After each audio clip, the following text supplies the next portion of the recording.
Hello guys, നമ്മൾ അത്തിപ്പല്ലേക്ക് പോകാൻ പോവുകയാണ് ഗേയ്സ്. ഇതാണ് നമ്മുടെ കോളേജ് ഗേയ്സ്. അവന്മാരെന്നെ ദൂരെ നിന്ന് വിളിക്കുന്നുണ്ട് ഗേയ്സ്.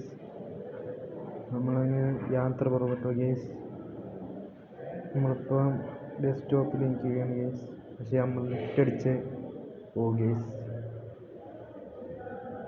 നമ്മൾ ജോർജിൻ്റെ കൈ കാണിച്ചു ശശിയായിരിക്കുന്നു ഗേയ്സ്.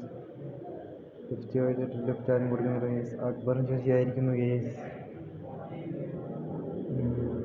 അമ്മക്ക് ലാസ്റ്റ് ലിഫ്റ്റ് കിട്ടിയിരിക്കുന്നു ഗേയ്സ്. അമ്മമാർ പോകുന്നു, കൈയൊക്കെ എഴുതി കാണിക്കുന്നു ഗേയ്സ്.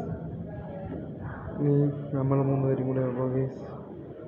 ഇങ്ങനെ അഫീദ് ഞാനും കൂടെ, എനിക്കും ലിഫ്റ്റ് കിട്ടിയിരിക്കുന്നു ഗേയ്സ്. നമ്മളെ കുട്ടി അവിടെ നിൽക്കുകയാണ് ഗേയ്സ്. പിന്നെ അവന്മാർ അത്തിപ്പല്ലേക്ക് നിൽക്കാമെന്നാണ് പറഞ്ഞിരിക്കുന്നത്. നമുക്ക് അങ്ങോട്ട് പോകാം. നമുക്ക് ലിഫ്റ്റ് കിട്ടി. ഇതാണ് അത്തിപ്പല്ല് ഗേയ്സ്. അമ്മമാരിന്നലെ പിച്ചിൻ്റെയൊക്കെ പറയുന്നുണ്ട് ഗേയ്സ്. പിന്നെ നമ്മൾ കുറേ കടയിലൊക്കെ കയറിയായിരുന്നു.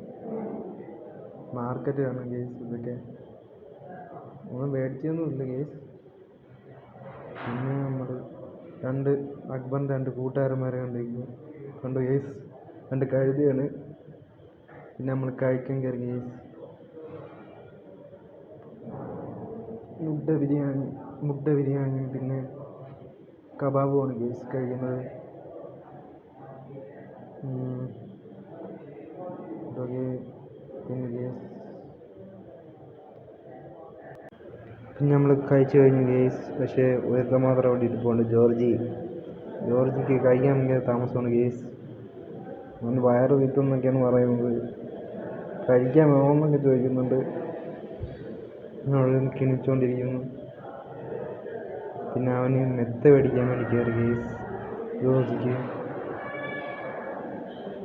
പിന്നെ നമ്മൾ നേരെ ലിഫ്റ്റ് അടിക്കാൻ വേണ്ടി വന്നു ഗേയ്സ്. നമുക്ക് 3 പേർക്കും ലിഫ്റ്റ് കിട്ടി. പക്ഷേ ജോർജിക്ക് എന്തെങ്കിലും ലിഫ്റ്റ് കിട്ടിയില്ല. അവന്മാർ നടന്നു വരികയാണ് ഗേയ്സ്. മെത്തയും പിടിച്ചുകൊണ്ട് നടന്നു വരികയാണ് ഗേയ്സ്. മെത്തയും പിടിച്ചുകൊണ്ട് വരവ്. അവന്മാർ തളർന്നു വരികയാണ് ഗേയ്സ്. ഇനി നമുക്ക് നേരെ ഹോസ്റ്റലിലോട്ടാണ് നമ്മൾ പോണത്. നേരെ ഹോസ്റ്റലിലോട്ടാണ് നമ്മൾ. പിന്നെ മിഥുനെന്നെ കാണിച്ചിട്ട് നിർത്തും ഗേയ്സ്. മിഥുനെണ്ണ ഡോറിൻ്റെ അവിടെ നിന്ന് നിർത്തും ഗേയ്സ്. മിഥുനെണ്ണൻ